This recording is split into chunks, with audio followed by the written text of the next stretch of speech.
నమస్కారం. మామూలుగా ఆయన తెర మీద కనిపిస్తే చాలు మనకి నవ్వుల పువ్వులే నవ్వుల పంటలే పండుతాయి. అలాంటిది వెండి తెరని ఆక్రమించుకుంటూ బ్రహ్మానందం అనేటువంటి టైటిల్తో వారి అబ్బాయితో కాదు మనవడితో కనువిందు చేయబోతున్నటువంటి ఈ తరుణంలో let's have a special interview with Brahmanandam గారు అండ్ మనవడు గౌతమ్ అండ్ ఇంకో మనవడు వెన్నెల కిషోర్ గారు. వెన్నెల కిషోర్ కూడా మనవడేనా? అంటే ఫ్రెండ్. ఓకే ఓకే ఓకే మీ ఇష్టం. మీరు మొత్తం యావత్ ప్రపంచాన్ని మనోళ్ళ కింద చేయండి, నేనేం బాధపడ్డా. నేను అనౌన్స్మెంట్ వీడియోలోనే చూసేసాను సార్. చాలా సంతోషం అమ్మా. మీకు పెద్ద సేమీ లేదు, వాళ్ళు ఎలాగో ఇచ్చారు, మీరు చేసేసారు. ఓకే. ఇప్పుడు లైఫ్లో మనకి చాలా రకాలైనటువంటి వీక్నెస్లు ఉంటాయి. అందులో పాపం మంచితనం అతని వీక్నెస్ అయితే సేమ్ వీక్నెస్ నాకు కూడా ఉంది సార్. లక్కీగా నాకు ఆ వీక్నెస్ లేదు. మరి మీకుండే వీక్నెస్ ఏంటి? ఇది లేకపోవడమే, మంచితనం లేకపోవడమే. మంచితనం అనేటువంటి వీక్నెస్ లేకపోవడం కూడా ఒక వీక్నెస్. అవును మరి. గౌతమ్, మీ వీక్నెస్ ఏంటి? సినిమా పరంగా అయితే చూసేసాము మీ వీక్నెస్ ఏంటో, కానీ రియల్ లైఫ్లో మీ వీక్నెస్ ఏంటి? వీక్నెస్ అంటే సుమాలు అడుగుద్ది కానీ నువ్వు వీక్నెస్ అని చెప్పేకిరా రే. వీక్నెస్ అనగానే మరి అసలు ఇంకా please don't go into too much of depth. అది ఉంటే కదా డెప్త్ లోపలికి వెళ్తానికి. కానీ గౌతమ్ చాలా కష్టమే నీకు.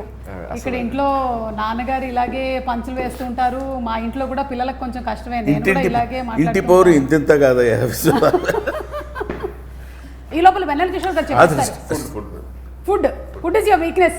My weakness to it's an emotional attachment. It is a bond. Anyway hearty congratulations అండి. బ్రహ్మానందం అనేటువంటి సినిమా రాబోతోంది అండ్ టైటిల్ కూడా మీరు చాలా యాప్ట్గా ఇంకా బ్రహ్మానందం గారు ఇందులో ఉన్నారు అని మనం చెప్పుకోవాల్సినటువంటి అవసరం లేకుండానే బ్రహ్మానందం అనే పెట్టేశారు. అండ్ అందులోనూ ఏంటంటే ఆ టీజర్తోనే మనకు అర్థమైపోతుంది the flavour of the film. It has all the emotions అనేది చాలా క్లియర్గా ఉంది. అంటే బ్రహ్మానందం గారు ఉన్నారు, కంప్లీట్గా కామెడీ కాదు. It has much more than that అనేది అర్థమవుతుంది. ఇది కంప్లీట్గా కామెడీ మీద బేస్ అయిందని చెప్పలేను. ఎక్కువ పర్సెంట్ కామెడీ. ఎందుకంటే బ్రహ్మానందం ఉన్నాడనగానే కొంచెం కామెడీ ఎక్స్పెక్ట్ చేస్తారు. వెన్నెల కిషోర్ ఉన్నాడగానే కామెడీ ఎక్స్పెక్ట్ చేస్తారు. వీడి దగ్గర నుంచి కామెడీ ఎక్స్పెక్ట్ చేయరు, కామెడీ చేశాడు వచ్చే పెద్ద. అంటే మన దగ్గర నుంచి ఒక ఎక్స్పెక్టేషన్ ఉంది, తన దగ్గర నుంచి అయితే ఇన్ఫైనైట్ ఎక్స్పెక్టేషన్స్ పెట్టుకోవచ్చు. రియలీ అది వేరే సంగతి. అది మీరు మాట్లాడుకోండి. ఎందుకంటే మా అబ్బాయి గురించి మా వాడు చాలా గొప్పగా నటించాడు చెప్తుంటే మీరు చూడండి తప్పకుండా. అసలు అక్కడ చేశాడు అని అట్లాగే ఎందుకో అలాంటి అందమైన ఎక్స్ప్రెషన్స్ నేను ఇవ్వలేను. కాబట్టి దాని సంగతి అలా వదిలేద్దాం. అది నెక్స్ట్ పాయింట్ ఏంటంటే, ఈ సినిమా పేరు చెప్పి నా దగ్గరికి వచ్చారు. బ్రహ్మానందం సినిమా పేరండి, మీరు యాక్సెప్ట్ చేస్తే ఈ సినిమా మేము చేసుకుంటాం, లేకపోతే మేము చేయమని చెప్పేసి సినిమానే చేయమని చెప్పి సినిమా మీరే చేయాలి ఆ క్యారెక్టర్, లేకపోతే ఇంకెవరు చేయలేరు అనగానే కొంచెం లోపల ఇగో మనమే చేయాలేసి ఇంకెవడు అని మనం నమ్మకపోయినా నమ్మినట్టు యాక్ట్ చేసి ఇచ్చి దానికి ఉందండి అయితే చేద్దాము ఏంటండి అన్న. అందులో వాళ్ళు ఎక్స్ప్లెయిన్ చేసిన విధానం, అందులో ఉన్న content Suma I love it. చాలా అంటే డైరెక్టర్ కానీ ప్రొడ్యూసర్ కానీ వాళ్ళు ఆ సబ్జెక్ట్ నమ్మి చేద్దాం అనుకున్నందుకే నాకు చాలా ఆనందం వేస్తుంది. సరే హీరో ఎవరు అనేది వాళ్ళే తర్జనలు భర్జనలు పడ్డట్టున్నారు, నాకు తెలియదు. నా దగ్గరికి వచ్చేసరికి నన్ను అడిగారు హీరో ఎవరండి అని నేను అడిగితే వాళ్ళు చెప్పింది ఏంటంటే ఎవరు నేమ్ వాళ్ళు ఫలానా అని. అప్పుడు నేనేమన్నానంటే కామెడీకి సంబంధించిన సబ్జెక్ట్ కదా, నేను వెన్నెల కిషోర్ ఇద్దరం ఫుల్ లెంత్ క్యారెక్టర్ చేసి చాలా కాలం అయింది, ఏదో అక్కడక్కడ కొన్ని సీన్స్లో కలవటం తప్ప అని నేను I suggested his name Kishore. వాళ్ళు దే వెంట్ టు కిషోర్, వెళ్ళి స్టోరీ అంతా చెప్తే ఆ కిషోరు సిన్సియర్లీ నేను ఈ సినిమాలో ఈ క్యారెక్టర్కి జస్టిఫికేషన్ చేయలేనేమో అన్న భయం నాకు ఉంది అని చెప్పి he suggested Gautam's name. Okay, అలా జరిగిందనమాట.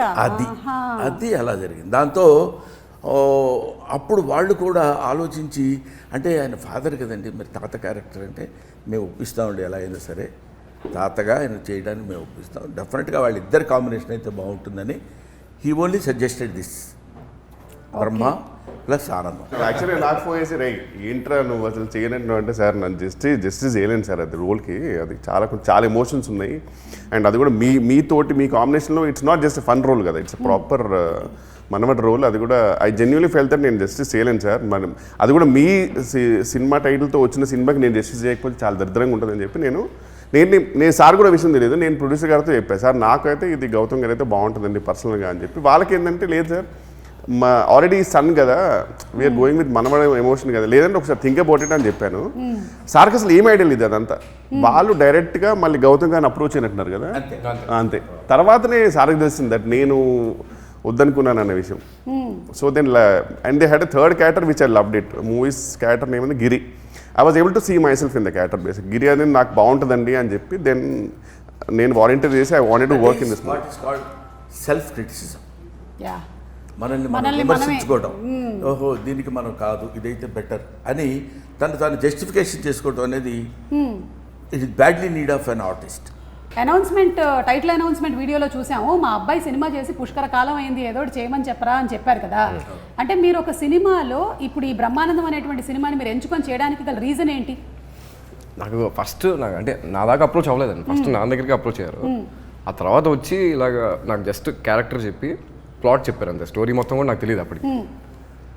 ఆ క్యారెక్టర్ ప్లాట్ ముందే ఈయనతో స్క్రీన్ స్పేస్ షేర్ చేయటం త్రూ అవుట్ క్యారెక్టర్, అది దట్ ఈస్ సంథింగ్. అదొక్కటి తెలిసిన తర్వాత నేను దీని గురించి ఆలోచిస్తాను అంటే అసలు ఎగ్జాక్ట్లీ వాళ్ళ అబ్బాయి అవ్వడం ఒక బ్లెస్సింగ్ అయితే స్క్రీన్ షేర్ చేయడం ఇంకో బ్లెస్సింగ్. దూకేశాను అంతే. ఇంకా ఆ తర్వాత ఏమైతే లెట్స్ చేసుకో.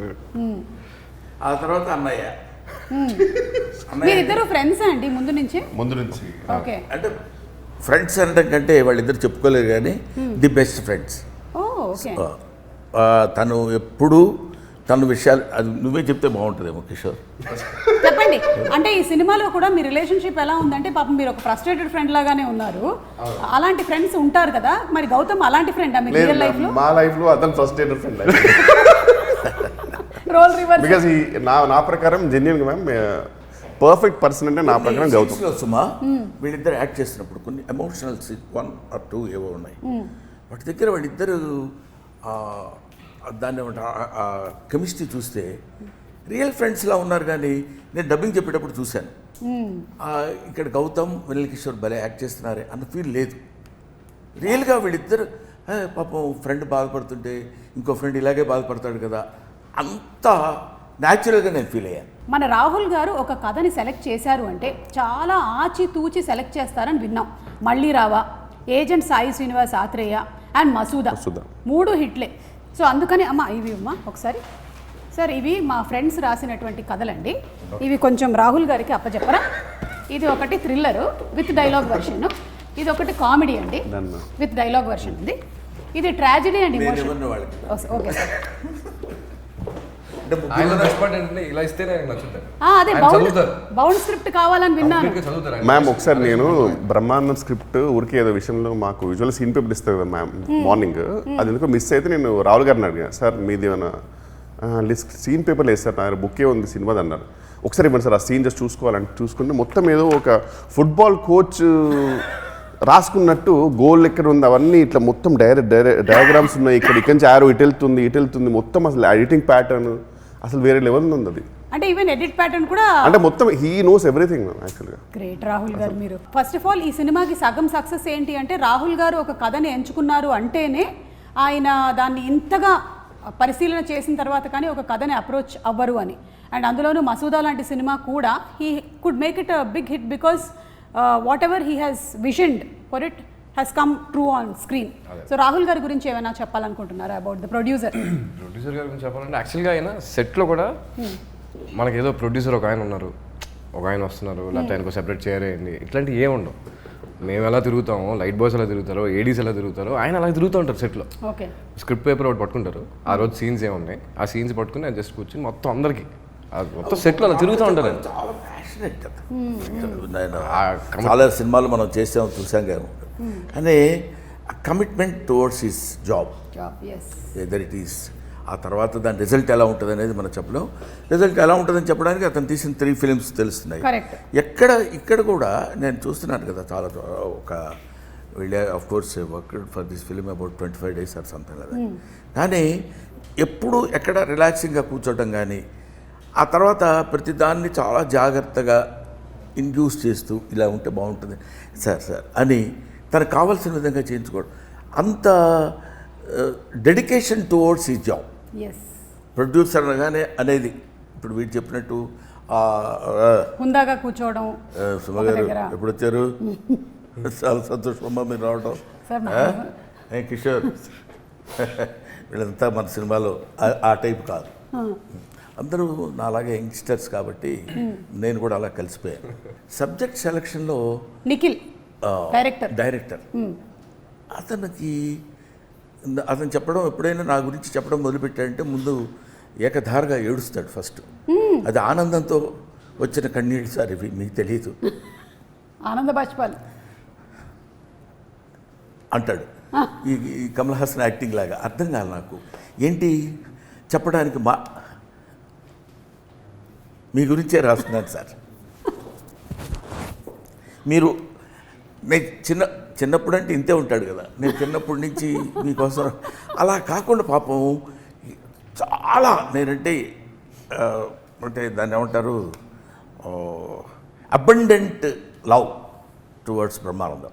మీ గురించి మీకోసమే రాసుకున్నాను ఈ స్టోరీ అని.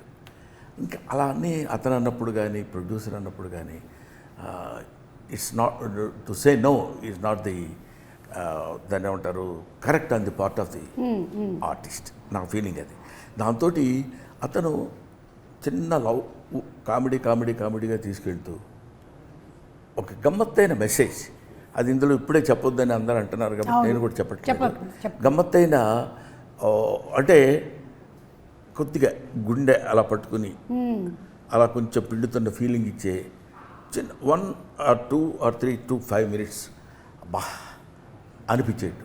అప్పటి వరకు మేము కోతి వేషాలన్నీ వేసి నవ్విస్తూ ఉండేది. దానికి అది ఎమోషన్ ఫీలింగ్ అనేది అక్కడ మనం పక్కన పెడితే ఇట్ ఇంక్లూడ్స్, ఇట్ అండర్లైన్స్ ఏంటంటే ఒక మెసేజ్ ఉంటుంది. అండ్ చిన్నప్పుడు నాన్న భుజాల మీద మోస్తే ఇప్పుడు మీరు అలాగే భుజాల మీద మోసినటువంటి ఈ స్టిల్ చాలా బాగుంది. వీడు భుజాల మీద ఎక్కితే పర్వాలా, మనవరాళ్ళు వీడి భుజాల మీద ఎక్కి వీళ్ళిద్దరు వచ్చి నా భుజం మీద ఎక్కడం లాంటివి కూడా ఉన్నాయి కొన్ని. అంటే అది మీరు రియల్ లైఫ్లో అంటున్నారా, సినిమాలో అంటున్నారా? సినిమాలో అసలు రియల్ లైఫ్లో ఏంటి గౌతమ్ ఇప్పటికి కూడా నాన్న భుజం మీదకి ఎక్కుతారా? ఇలాగే వాళ్ళిద్దరు అసలు అంటే బయట అందరినీ ఈయన డామినేట్ చేసిన, ఇంట్లో మాత్రం వాళ్ళిద్దరు ఫుల్ డామినేట్ చేస్తారు. నీకు తెలియదు, నేను అని నా బుక్ ఉంది కదా, అవును, దాని మీద కవర్ పేజ్ కోసం వీళ్ళ అబ్బాయి వెరీ గుడ్ కెమెరా యాంగిల్స్ కరెక్ట్గా పెట్టగలుగుతాడు, చాలా బాగా తీస్తాడు. ఎందుకో కొన్ని బై బార్న్ వస్తాయి చూడు, ఎందుకంటే వాళ్ళ తాతగారు శ్రీనివాసరెడ్డి గారి ఒకళ్ళు వస్తే వచ్చి ఉండొచ్చు, అది వాడు తీస్తాడు, పర్ఫెక్ట్ ఫ్రేమ్లో తీస్తాడు. ఒకసారి నిన్న మొన్నప్పుడు అరే ఫోటో ఒకటి నీట్గా తీయని ఇలా కెమెరా పెట్టుకొని నిలబడ్డాడు. నేను ఇలా హిహి నవ్వద్దు మామూలుగా ఉండు అన్నాడు. బా మిమ్మల్ని ఒక్కళ్ళు ఈ భూప్రపంచంలో హిహిహి అని నవ్వొద్దు, మామూలుగా ఉండు, మామూలు ఎక్స్ప్రెషన్ ఇవ్వు అన్నాడు. అనగానే అప్పుడు మనవాడు అన్నందుకు చాలా గర్వంగా ఉంటుంది కదా అని దిక్కుమాలిన ఎక్స్ప్రెషన్ ఒకటి ఇచ్చి అలాగే లేరా అని. అంటే నేను ఎందుకు చెప్తున్నానంటే అందులో ఒక అందం ఉంది. అవును, మనవడి చేత తిట్టించుకోవటంలో ఒక అందం ఉంటుంది, మనవడి చేత కొట్టించుకోవటంలో ఒక అందం ఉంటుంది. మనవడు నీకేం రాదు తాత, ఇలా కాదు వేయాల్సింది బొమ్మ, ఇచ్చుడు నేను వేసుకు తీసుకొచ్చాను అని చేసి చూపిస్తాడు. అందులో ఆ సౌందర్యాన్ని చూడటంలో ఒక అందం ఉంటుంది. అందుకని చాలామంది ఏమంటే మీరు తాతగా క్యారెక్టర్ చేస్తున్నారు కదా, తాత అంటే మీరేమి, తాత అంటే ఇట్స్ ఏ వండర్ఫుల్ వర్డ్, ఒక అది surface of earth for human being. చిన్న బిడ్డ వచ్చి తాత అంటే you are my father's father అని వాడు గుర్తించి పిలిచే పిలుపు, దానిలో ఒక చందమైనటువంటి ఐశ్వర్యం ఉంటుంది తెలుసుకోగలిగితే. కాబట్టి అటువంటి తాత అని పిలిస్తే ఏంటి మనం ఓల్డ్ అవ్వా, ఎందుకు అవరు, ఇట్ ఇస్ ఇన్నోవేటబుల్. అందరూ అదే ఇప్పుడు నువ్వు నేను తలకి రంగేసినంత మాత్రం నువ్వంటే నువ్వు కాదు చెప్తున్నాను. అదే న్యాచురల్. వెన్నెల కిషోర్ గారు వేస్తే వేసి ఉండొచ్చు కానీ న్యాచురల్గా ఉంది. నేను ఆయిల్ వాడతాను, నేను తర్వాత బుర్ర వాడతాను. మీ ఇద్దరికంటే న్యాచురాలిటీ ఏంటో తెలుసా? అది గ్రేట్ సార్ నిజంగా. కాబట్టి అలాంటి సినిమా ఇది. అండ్ ఏంటంటే బ్రహ్మానందం గారిని వాళ్ళ అబ్బాయిని ఒక స్క్రీన్ మీద చూడడం అనేది జనాలకి బాగా ఇంట్రెస్టింగ్ ఫ్యాక్టర్. ఇప్పుడు ఈ ఇంటర్వ్యూలో కూర్చున్నా సరే ఎందుకు ఎక్కువగా చూస్తారు అంటే మీరు ఇద్దరు ఇక్కడ ఉన్నారు. అఫ్ కోర్స్ నేను వెన్నెల కిషోర్ గారు ఉన్నాం అనుకోండి, అది చిన్న జిమ్మిక్ ఫ్యాక్టర్స్ అవి. బట్ మీరున్నారు చూడడం అనేది ఇంట్రెస్టింగ్ ఫ్యాక్టర్ అయినా దానికి తగ్గటువంటి కథని తీసుకొని వచ్చి దాన్ని కరెక్ట్గా అల్లి సమపాళ్ళలో ఎమోషన్స్ అన్నీ పెట్టి చూపిస్తారనే నమ్మకం మాకుంది. సో February 14th మేము థియేటర్స్కి వెళ్ళి తప్పకుండా ఈ సినిమాని చూస్తాము. And Valentine's Day is not only about the love between a boy and a girl, but it's also between a తాత అండ్ మనవడు అని ఎంత అందంగా చెప్పారు అసలు. అదే నేను చెప్పేది, లవ్ అంటే వ్యాలంటైన్స్ డే కదా. ఆ రోజు మీరు ఇది ఎందుకు అంటే నేను అన్నాను, వ్యాలంటైన్స్ డే అంటే ప్రేమికుల దినోత్సవం. ప్రేమికులు ఒక bird can love another bird.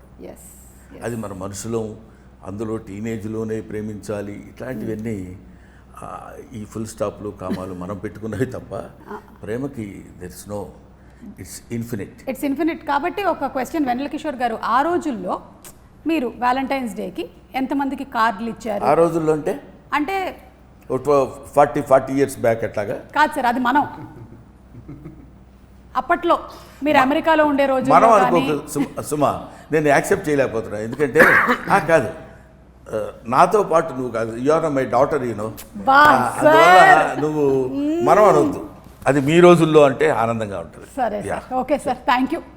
చెప్పండి ఆ రోజుల్లో ఒక్కసారి మాకు కూడా మైక్ ఇచ్చినందుక థ్యాంక్ యూ. మాకు కూడా మైక్ ఇచ్చినందుకు సార్ మనం కాసేపు నిశ్శబ్దం పాటిద్దాం సార్.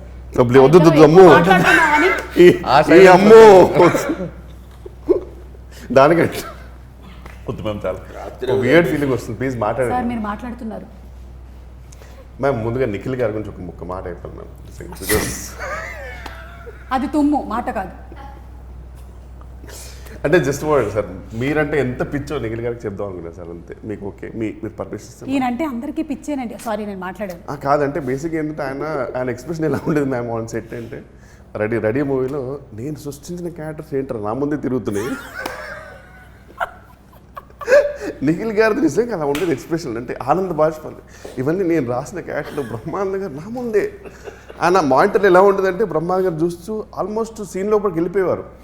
అక్కడ బ్రహ్మానంద గారికి ఎప్పుడైనా నాదో బ్రహ్మానంద గారిని చిన్న తడబాటు పడిపోయి ఆయన సడన్గా ఇరిటేట్ కట్ అనేవారు.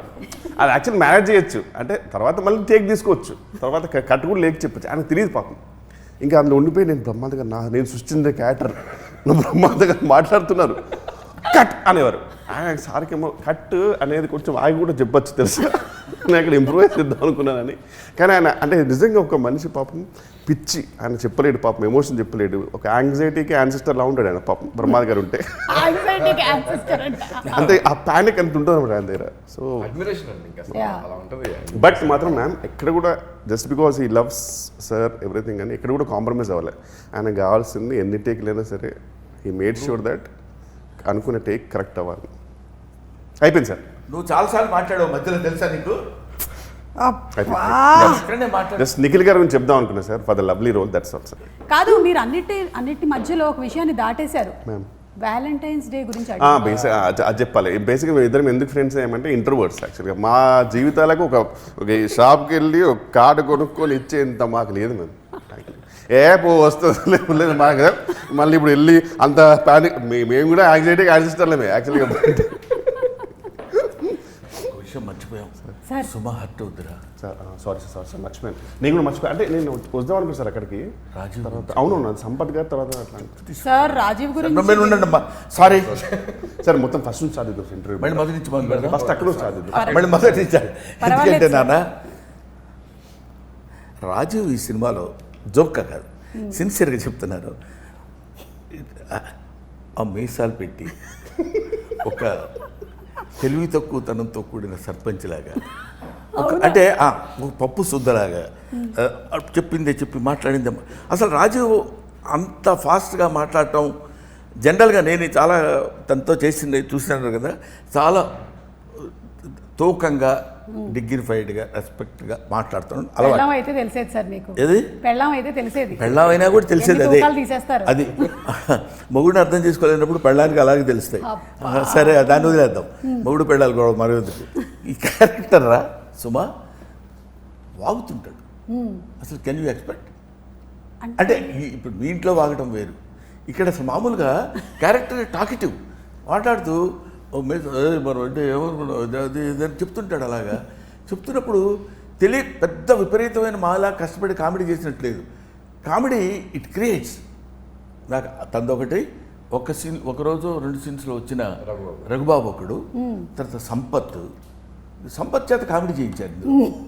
ఆశ్చర్యం, ఆడు పాపం పచ్చి 16 విలన్, ఆడికి తలపా కట్టి 10th క్లాస్ విద్యార్థులకు కూర్చోబెట్టి నాకు అంటే the thought it self creates comedy. Correct. అది అలాగా అమ్మయ్యా. సో అంటే డిఫరెంట్ క్యారెక్టరైజేషన్స్, ప్రతిదానికి ఒక ఇంపార్టెన్స్ అండ్ అలాగే కనెక్టెడ్ విత్ ది స్టోరీ. అది ఊరికి అలా వచ్చి వెళ్ళిపోయిన క్యారెక్టర్స్ లాగా ఏవి కనపడలా నాకు. Super sir. అలాగే సినిమా మ్యూజిక్ డైరెక్టర్ శాండిల్య మనకి ఆల్రెడీ తమన్ గారి టీంలో బ్యూటిఫుల్ సాంగ్స్, ఈ వైలిన్ వాయించడం, ఇంకా కొన్నాళ్ళు అయితే శాండిల్య గారి టీంలో వీళ్ళందరూ వాయించారు అనే స్టేజ్కి వెళ్తాను డెఫినెట్గా శాండిల్య. నేను ఊరికనే ఆ రిథమ్ కోసమో మోడెస్టీ కోసమో చెప్పేది కాదు. నాకు ఒకే ఒక చిన్న బిట్టు చూపించారు.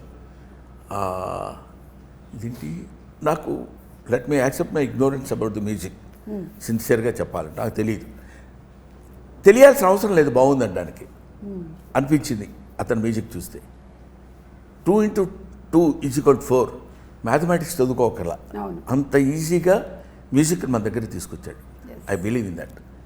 Very nice. Anything you wanted to add about Sandilya? Absolutely. అంటే సాంగ్స్ 3 డిఫరెంట్ సాంగ్స్ జానర్స్లో ఇచ్చారు. బట్ అది సాంగ్స్ ఒకలాగా అయితే బ్యాక్గ్రౌండ్ స్కోర్ మాత్రం కొన్ని సీన్స్కి మొన్న చూసి వస్తే అంటే లిటిల్గా గూజమ్స్ వచ్చినాయండి. అంత బ్యూటిఫుల్గా ఇచ్చారు అన్న మ్యూజిక్ మాత్రం.